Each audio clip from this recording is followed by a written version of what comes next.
Assalamualaikum warahmatullahi wabarakatuh. Halo teman-teman. Di sini aku akan menjelaskan tentang bakteri. Kalian pasti sudah tahu kan apa itu bakteri? Yap, karena di sekitar kita ini banyak sekali bakteri.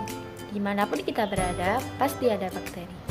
Lebih jelasnya, bakteri adalah sekelompok organisme yang tidak memiliki membran inti sel. Namun, di tubuh bakteri terdapat organel sel yang berfungsi untuk melakukan metabolisme sendiri tanpa inang.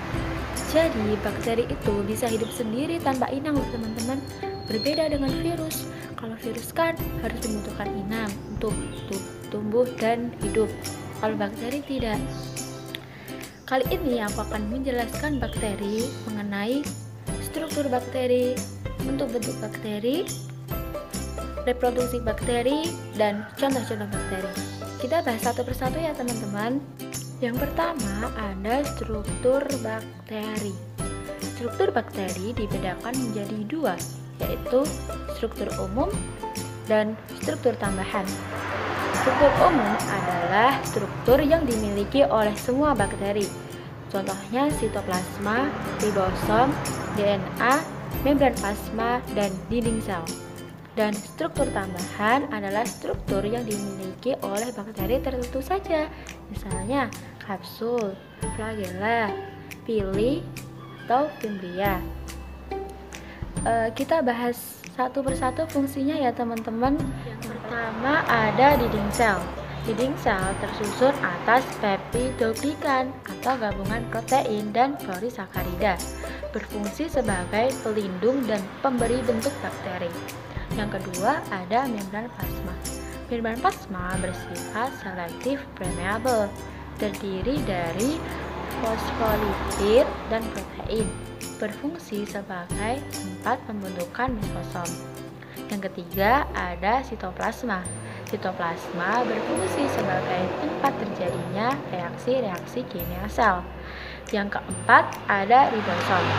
Ribosom mengandung RNA, berfungsi sebagai tempat sintesis protein. Yang kelima ada flagella. Flagella berbentuk spiral. Berdasarkan letak flagellanya, bakteri dapat dibedakan menjadi 1. Atrik, tidak berflagella.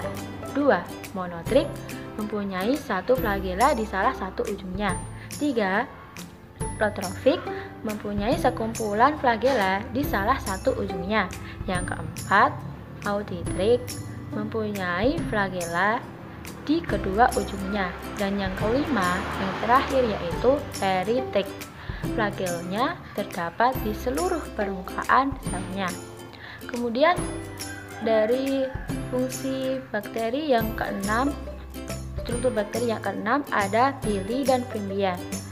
Pili berupa rambut halus yang menonjol dari dinding sel dan lebih pendek dari flagella, tersusun dari protein.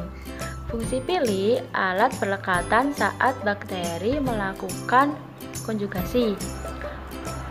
Fimbria itu lebih pendek dari pili. Nah, yang ketujuh ada kapsul. Kapsul berfungsi sebagai alat pertahanan dan perlindungan bakteri, mencegah bakteri dari kekeringan dan sumber makanan bagi bakteri. Dan yang kedua ada bentuk-bentuk bakteri. Pada dasarnya ada 3 macam, yaitu bacillus atau batang, coccus atau bola, dan spirillum atau spiral. Nah, berikut macam-macam bentuk bakteri teman-teman. Kemudian yang ketiga ada reproduksi bakteri. Ternyata bakteri memperbanyak dirinya dengan 2 cara.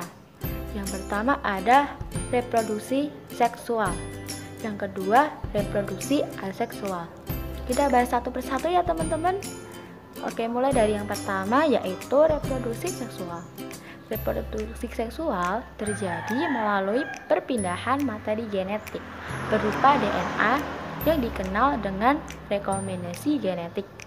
Rekomendasi genetik akan menghasilkan 2 sel bakteri dengan materi genetik kombinasi keduanya. Metode rekombinasi genetik ada 3, yaitu transformasi, transduksi, dan konjugasi. Transformasi adalah proses perpindahan DNA ke dalam sel bakteri secara langsung. Dan yang kedua, transduksi. Itu proses perpindahan DNA dari satu bakteri ke bakteri lain melalui perantara bakteriofag. Kemudian yang ketiga, konjugasi, yaitu proses perpindahan DNA secara kontak langsung antara sel bakteri yang berdekatan. Yang kedua ada reproduksi aseksual. Reproduksi aseksual dilakukan dengan proses pembelahan biner. Pembelahan biner dapat menghasilkan salinan genetik dari sel induk secara cepat dan banyak.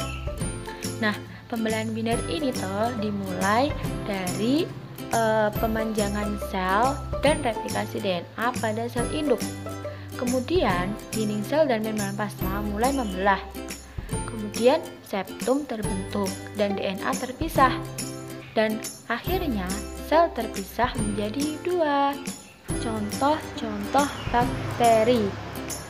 Contoh-contoh bakteri itu ada banyak sekali. Ada bakteri yang menguntungkan dan ada bakteri yang merugikan. Ngomong-ngomong, pasti kalian mikir, masa bakteri itu ada yang menguntungkan sih? Ada loh teman-teman. Ternyata bakteri itu tidak hanya merugikan bagi kita. Ternyata bakteri itu ada yang menguntungkan dan bahkan dalam kehidupan kita sehari-hari, misalnya dalam pembuatan tempe dan lain-lain. Nah, ini ada beberapa contoh. Yang pertama ada Lactobacillus bulgaricus, yaitu digunakan dalam pembuatan yogurt. Yang kedua ada Acetobacter psyllinum, digunakan untuk pembuatan nata de coco.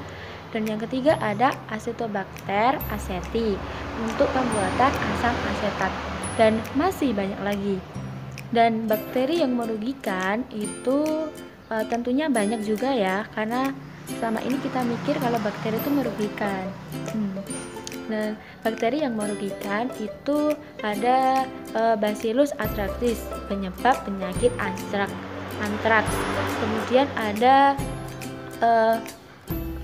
Vibrio cholerae, itu penyebab penyakit kolera. Kemudian ada Streptococcus pyogenes, itu penyebab penyakit faringitis.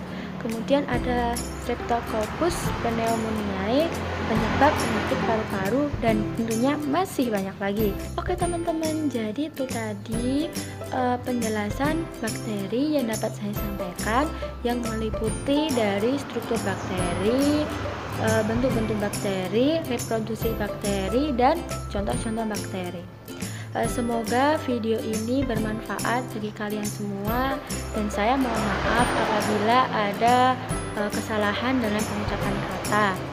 Sekian dari saya. Wassalamualaikum warahmatullahi wabarakatuh. Sampai jumpa.